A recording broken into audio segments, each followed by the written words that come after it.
Assalamualaikum warahmatullahi wabarakatuh. Selamat bertemu kembali dengan saya di channel TV Madrasah Man 1 Karanganyar.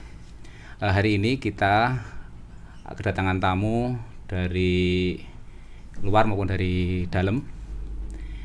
Saya perkenalkan satu-satu. Di samping depan saya ini yang pakai baju batik ini Bapak Pramono, ya. Beliau adalah Wakahumas Man 1 Karanganyar, dan beliau adalah yang sampingnya Pak Pramono adalah Pak Bambang. Beliau adalah dosen di UBSI. Oke, hari ini kita akan membahas di mana Man 1 Karanganyar itu membuka diri dengan instansi atau lembaga perguruan tinggi untuk pengembangan dan kemajuan Madrasah Aliyah 1 Negeri Karanganyar. Di sini utamanya dalam bidang digital untuk menuju wawasan global sesuai dengan visi dan misi Man 1 Karanganyar. Untuk itu maka bincang-bincang ini mungkin lebih bisa santai karena kondisi masih pandemi, jadi kita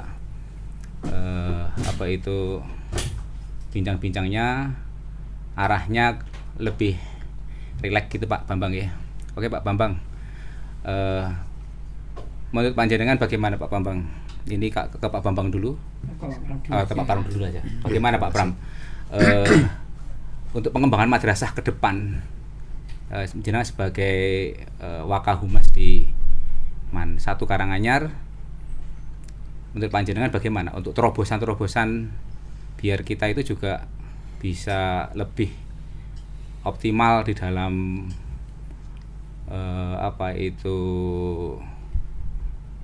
pengembangan diri kita untuk madrasah dan untuk masyarakat pada umumnya. Terima kasih sebelumnya. Assalamualaikum warahmatullahi wabarakatuh. Waalaikumsalam warahmatullahi wabarakatuh. Terima kasih Pak Bambang atas kehadirannya dan Pak Iwan. Terima kasih. Terima kasih. Baik, ini sebenarnya berawal dari 2 tahun yang lalu ketika gedung multimedia ini pertama kali dibangun, SBSN pertama kali ya. Kemudian kita punya planning ke depan untuk membuat atau mendesain ya. Kita arahnya multimedia ini menjadi TV madrasah. Nah, dengan arahan Pak Bambang dulu, maka muncul awal pertama mau ke TV digital dulu ya. Kemudian akhirnya ketemu untuk saat ini yang ada, untuk digital mungkin tahun yang akan datang atau tahun-tahun berikutnya. Yang ada sekarang adalah TV melalui channel YouTube. Nah, dari bidang kehumasan ini kan ada beberapa program yang harus kita sampaikan sesuai dengan tupoksi saya. Dengan TV Madrasah ini kan harapannya yang pertama adalah sebagai sumber informasi kepada masyarakat terkait dengan hal-hal yang ada di madrasah.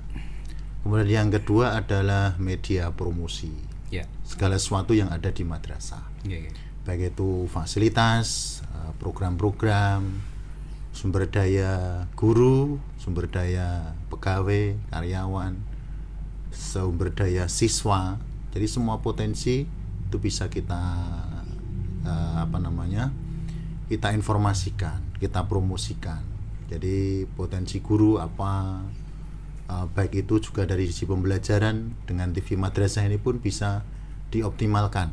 Misalnya dengan tutorial melalui TV Madrasah, channel YouTube itu digunakan untuk optimalisasi pembelajaran. Kemudian yang kedua adalah untuk mengoptimalkan sumber daya siswa. Semua kegiatan organisasi siswa baik OSIS, KPIT, Pramuka itu bisa live streaming ya, untuk menyajikan kegiatan secara langsung yang sekarang suatu keharusan di masa pandemi ini. Mohon maaf agak batuk. Jadi harus semuanya disampaikan secara daring. Maka TV Madrasah ini ternyata solusi yang dulu kita tidak rencanakan untuk semua kegiatan event baik itu guru, karyawan maupun siswa diharuskan dengan daring. Nah, kemudian semua potensi siswa dari seni, kemudian dari akademis, dari semua hal lah yang terkait dengan kompetensi siswa itu kalau bisa kita munculkan lewat TV madrasah. Itu dari sisi promosi. Kemudian yang ketiga adalah dakwah. Jadi dengan TV madrasah ini kebetulan kita adalah sekolah umum yang berciri khas Islam. Tentunya kita juga mengembangkan tentang dakwah Islam. Jadi dengan TV madrasah ini sudah kita mulai. Jadi ada berbagai macam kegiatan dakwah baik itu indoor maupun outdoor, yang rutin maupun yang event atau insidental itu sudah bisa kita siarkan.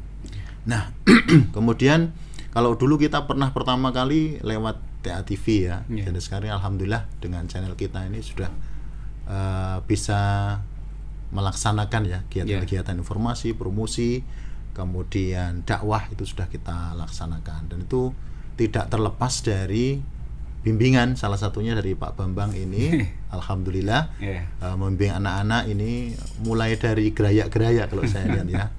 Apa yang harus kita kerjakan gitu. Pada akhirnya saya lihat kesiapan anak-anak sekarang sudah lebih baik ya, anak-anak multimedia ini sudah lebih baik. Kegiatannya pun sudah sangat cukup banyak ya. Kalau dulu liputan pertama kita hanya bisa liputan Pak Bambang. Kemudian yang kedua itu dulu itu yang talk show ya, kemudian podcast. Kemarin sudah live streaming gitu, kemudian Pak. Juga termasuk lomba-lomba. Nah, semakin banyak berkembang. Nah, inilah tadi kita sampaikan, dan ini sangat sesuai dengan visi madrasah kita untuk berwawasan global. Jadi kalau dulu ini kita matur Pak Bambang, kalau dulu itu kan kebutuhan primer itu hanya sandang, pangan, papan. Kalau belajar itu dulu kan kebutuhan primer ya buku, alat tulis, transportasi. Nah, sekarang harus disadari oleh seluruh masyarakat, ya anak-anak, bapak ibu guru, orang tua di masa saat ini, utamanya di masa pandemi. Menurut saya kuota internet ya itu kebutuhan primer sekarang. Tanpa kuota nggak bisa jalan. Maka ketika mati nanti mati separuh. Maka gini Pak Bambang, jadi harapan saya dengan kita memiliki TV madrasah ini nanti bisa mengoptimalkan, utamanya pada masa pandemi ini adalah optimalisasi pembelajaran, optimalisasi peningkatan sumber daya siswa, dakwah. Nah, monggo dari yang saya sampaikan tadi, kami sangat membuka peluang kesempatan untuk bekerja sama dengan instansi perguruan tinggi, dan harapan saya yang tulus ikhlas memang membantu madrasah ini kan sekolah Islam ya. Sekolah Islam itu memang ikhlas beramal, ikhlas beramal. Kita butuh dukungan piai-piai atau instansi yang mau membantu besarnya madrasah ini dengan informasi, dengan dakwah, dengan memunculkan semua potensi dari guru, karyawan, dan siswa. Dan terus terang karena ini baru 2 tahun, maka kami butuh apa istilahnya terobosan. Yang pertama tentunya pelatihan, yang kedua pendampingan, pelatihan kemampuan guru, pelatihan kemampuan karyawan, siswa. Nah, kemudian pendampingan saat pelaksanaan, kemudian tentunya adalah ide kreatif. Semakin menariknya daripada isi atau konten ya Pak Iwan namanya, konten-konten di TV madrasah ini yang membangun 3 tadi, informasi, kemudian promosi potensi yang ada di madrasah, dan dakwah. Begitu Pak. Betul. Harapan kita seperti itu. Pak Iwan. Pak, setelah itu kita ke Pak Bambang. Gimana Pak Bambang? Menurut panjenengan? Perkembangannya memang sudah luar biasa. Jadi dari dulu yang tadi dikatakan gerak-gerak, asal jangan gerayai saya. Ini sekarang sudah luar biasa. Pandemi ini merupakan trigger yang luar biasa ya Pak Pram. Jadi kalau dulu tahun 2000 berapa IKA itu kapan, tahun berapa, 2006 ya? 2006 2007 itu kita ngomong PJJ itu diguyung wong Pak. Opo pendidikan jari-jari opo. Sekarang nek ora PJJ malah kayak ketinggalan zaman itu Pak. Bukan ketinggalan zaman, mati. Semuanya mati. Siapa yang tidak akan mati?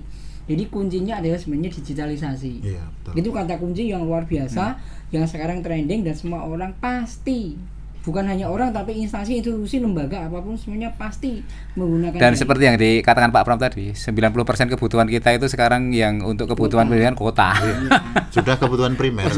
Iya. Dulu saya sering kali ngomong ketika ngisi jadi pembicara itu gini, 3 bulan terakhir lebih banyak beri kuota telepon atau kuota data. Dulu masih data. Iya. Nah sekarang orang ditakoni pasti setiap handphone mesti kuota datanya mesti ada. Betul. Nah sekarang begini, dulu masih wacana, masih pelatihan diklat, membuat media pembelajaran dan sebagainya. Sekarang nek ora yang terjadi pasti adalah guru nggak tugas muridnya rampung di situ. Terus sing garapke tugasnya siapa? Wong tua. Terus sing pinter semua Wong tuane. Akhirnya banyak sekali orang tua yang protes ngupload di medsos dan YouTube. Pak guru, Bu guru, nek ngajar, yo aja nek tugas wae. Ono tutorial, ojo dikailinge ning YouTube gen belajar. Lebih baik penjenengan bikin sendiri baru dikasihkan sama siswanya linknya. Itu siswanya akan lebih dekat sama gurunya dan lebih mudeng. Tapi nek dipikir itu benar juga ya Pak Pram. Nah, kalau saya mau tanya Pak Pram, dalam masa pandemi kira-kira 2 tahun ini memang sudah ada peningkatan media pembelajaran belum Pak Pram? Gini, jadi kalau di tempat kita di madrasah ini kan sebenarnya ada program ya namanya e-learning ya dari Kementerian Agama. Itu sudah bisa meliputi semua, bisa meliputi. Tapi ada beberapa kendala. Yang pertama kesiapan fasilitas.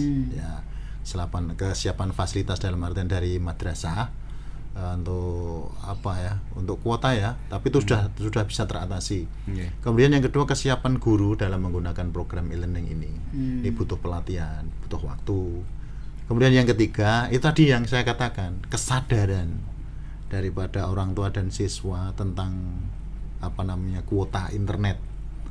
Nah ini masih sangat kecil, jadi inginnya masih harus minta dilayani, disuplai atau subsidi ya.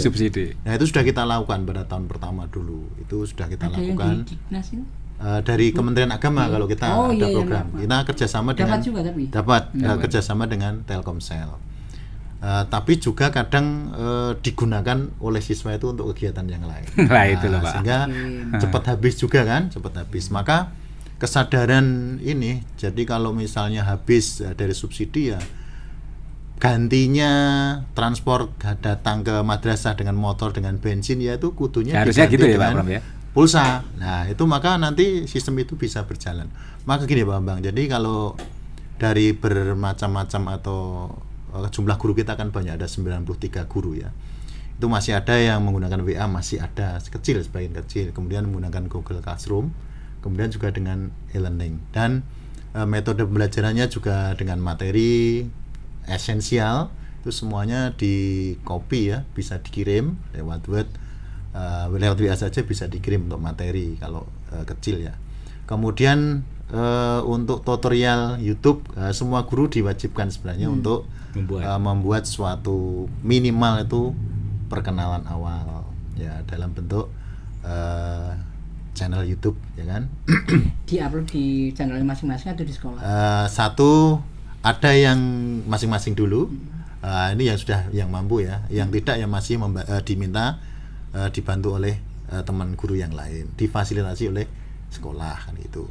Tapi yang dikoordinir oleh TV Madrasah ini masih dalam pemikiran. Sebenarnya saya sangat menginginkan, dulu itu sempat akan kami adakan gerakan optimalisasi TV Madrasah untuk tutorial pembelajaran.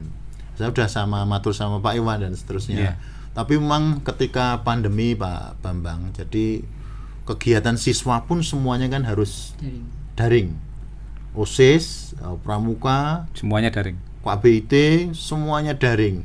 Dan itu di multimedia sudah penuh kegiatan itu. Maka untuk optimalisasi pembelajaran tutorial lewat TV Madrasah ini sampai enggak kebagian waktu ya, karena itu butuh persiapan untuk sumber daya guru, juga tenaga dari teman-teman atau anak-anak multimedia. Nah ini Saya udah pernah matur sama Pak Iwan, Mbok dibuat timnya banyak gitu. Timnya banyak sehingga nanti bisa menangani berbagai macam. Peralatannya juga mestinya juga lebih dari 1 set kan Pak Bambang biar bisa berjalan semuanya. Tapi ketika itu Pak Iwan bukan kepala multimedia ya Pak ketika itu ya, guru multimedia saja. Mungkin belum mantap, kalau sekarang sudah kepala multimedia mungkin sudah mantap. Jadi ada beberapa kendala Pak. Ya, jadi yang tadi peralatan mungkin jumlahnya juga belum begitu banyak, kemudian sumber daya anak-anak multimedia jumlahnya belum begitu banyak yang menguasai. Kemudian kegiatan semua yang harus dilakukan dengan daring, semua organisasi di madrasah itu lewat TV madrasah. Apalagi Pak Pram, kendala kita juga gini, pada waktu PJJ Pak Bambang, kita kan agak repot itu gini, kita nggak bisa praktek. Yang praktek kan ya yang ini saja, kita nggak bisa seluruhnya masuk untuk praktek. Jadi memang sedangkan kita butuh SDM banyak ya, SDM banyak, tapi benturan-benturan itu yang harus, kalau kita nanti masuk nanti kita kena kita kena apa? Masalah satgas ya. Satgas gitu. Jadi Pak Bambang. Ada 2 solusi Pak. Yang pertama, kayaknya para tendik guru ini belum ngerti kalau misalnya di YouTube atau mungkin sebenarnya bukan hanya YouTube Pak, ada video.com juga Pak. Kita bisa ngupload ke sana. Itu nek misalnya sudah jangka waktu tertentu itu sudah dapat penghasilan. Nah, ketika mereka tahu bahwa itu ada uangnya, mungkin akan tersupport dari situ, semangatnya muncul Pak. Mungkin banyak yang nggak tahu, jadi alah gawe koyo ngono wes merugi waktu tenaga wes nampung disitu habis gitu loh. Tapi kalau mereka tahu stimulannya ada, kan sehingga nanti bahkan saya itu nggak dapat stimulan kayak gitu nggak dapat, tetapi saya rajin Pak, setiap kali ngajar mesti saya ada modul video mesti ada, dan saya selalu dapat uangnya tambah di situ, jadi yang bayar iklan. Jadi gitu. Nah ini yang seharusnya mungkin teman-teman guru perso bahwa ternyata ada stimulan dari YouTube. Yang kedua, teman-teman dosen dari perguruan tinggi Solo Raya sekitarnya, ini ada kesempatan Anda bisa membuat pengabdian masyarakat, membuat riset yang baik. Ternyata di sini butuh digitalisasi pembelajaran yang mungkin tadinya itu konvensional, textbook, dijadikan video. Ini akan menjadi nilai kredit poin yang luar biasa, baik untuk BKD penjenengan, untuk akreditasi, juga untuk naik pangkat. Semuanya banyak ya. Ternyata saling mutualisme ya. Mutualisme 3 tambah satu lagi promotif. Promotif. Sama-sama promotifnya. Nah, kalau misalnya mereka yang buat video itu tentu kan kampusnya juga ditanyakan namanya siapa, dari kampus mana kan boleh Pak? Oh, boleh. Nah, kenapa penjenengan tidak mulai membuat seperti itu? Saya udah ngerayai tadi itu kita udah mulai. Nah, sekarang mungkin kita invite beberapa kampus mungkin di seluruh Raya. Monggo silahkan, ini ada kesempatan penjenengan bisa MOU juga nanti akan diperlukan ketika akreditasi. Sama-sama ya, di MAI juga butuh MOU. Butuh semua. Jangan mengatakan aku ora butuh, Anda munafik. Semua butuh. Akreditasi pasti ada poin, makin banyak makin baik. Dan pasti kredibilitasnya makin tinggi. Semakin banyak MOU pasti jenengan makin dikenal oleh masyarakat secara luas. Kampus juga dikenal ya? Kampus dikenal. Maju itu bersama-sama, nggak bisa maju kaki sendiri-sendiri, nggak bisa. Maju minimal berdua. Teknisnya gimana Pak Bambang? Teknisnya ya, monggo kalau akan memulai dengan MOU, nah ini adalah Pak Humasnya, jelas, pasti open weh. Setelah MOU, nah monggo mata pelajaran yang dibutuhkan apa, kemudian mulai dibuat videonya, Anda juga bisa berguna itu nanti untuk BKD penjenengan. Dari situ ada misalnya ada yang kreatif lagi, jadikan buku lagi, jadi lagi. Bisa dihakikan. Bisa dihakikan. Bisa. Videonya bisa dihakikan, bukunya dia bisa dihakikan. Jadi dampaknya luas banget. Satu itu. Yang kedua, jadi mungkin bisa ada semacam nanti, jadi setelah MOU bisa bikin konten bersama-sama di sini. Tentu kan akan ditulis di tagline-nya itu kampus mana dan sebagainya, promotif lagi. Nah, jadi dari sini sebenarnya baru 1 poin ya Pak ini. Ini kita sudah bisa mendapatkan banyak manfaat sekali manfaat. Sekali lagi, syarat terkabulnya doa itu harus lewat tangan orang lain. Nah kita, ya Allah minta uang 100 juta itu Gusti Allah ora bakal iseng ngei 100 juta itu ora bakalan.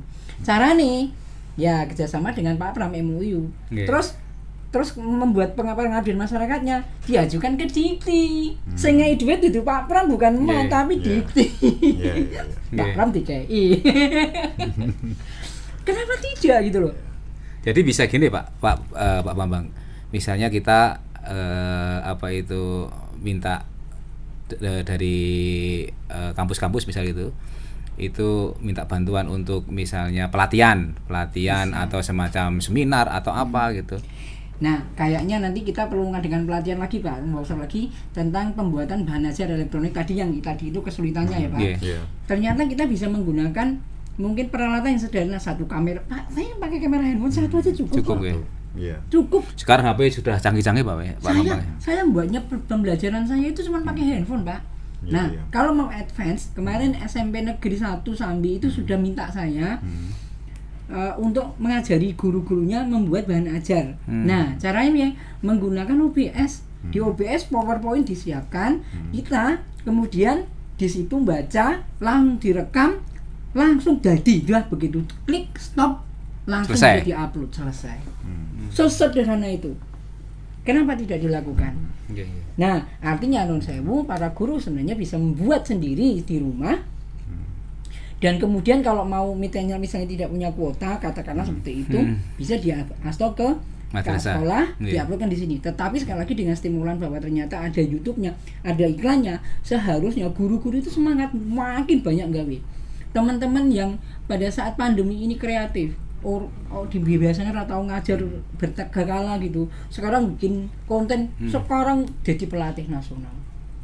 Banyak sekali ini dapat gitu loh. Nah, sehingga apa? Konsep-konsep seperti ini bisa dijalankan. Yang selanjutnya adalah siswa tugasnya. Nah, selama ini kan dikirimkan lewat WA. Kenapa kemudian siswa ini tugasnya juga direkam sendiri, diletakkan di YouTube-nya, channelnya mereka sendiri dengan syarat hashtagnya Man1 Karanganyar. Begitu ya? Sama gurunya di-tag. Promosinya keluar semuanya. Luar biasa. Jadi sama-sama ngeling semuanya ya Pak? Semuanya ngeling, semuanya dapat.